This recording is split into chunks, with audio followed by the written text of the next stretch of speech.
Hi, as our local elections here in Jersey are fast approaching, I felt it was important to make a short video as to why I believe as islanders we ought to support candidates who recognise, support and seek to adhere to international law, recognising our legal obligations under it, and conversely, why we should refuse to support and indeed vote out candidates who fail to recognise, fail to support, and who do not wish to adhere to our legal obligations under it. We should never forget that international law was written in the aftermath of the horrors of World War II and the horrors of the Holocaust inflicted against the Jewish, Gypsy, and Sinti communities.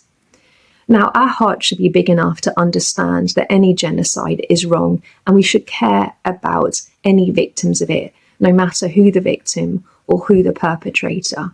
We should recognise that what we allow to be done to others, we allow to be done to ourselves.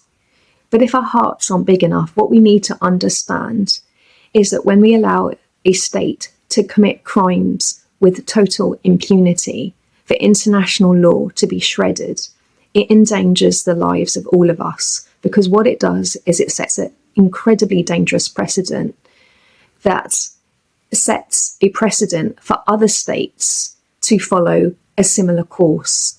And what we know from history is that the chickens will always come home to roost. And so therefore, it is in our interests to protect international law.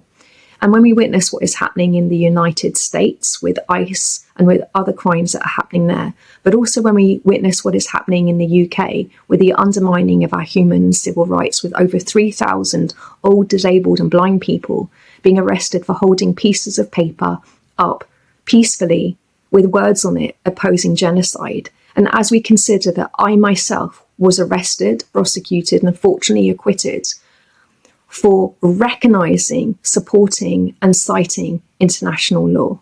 That literally was what I was prosecuted for. So again, we need to understand that international law being undermined in any place in the world endangers us all. And this is why I will only be supporting candidates that have clearly shown that they will support international law. And I encourage others to do likewise. We should recognise that our rights were hard won and they should be protected. And that is the best way that we can honour our grandparents.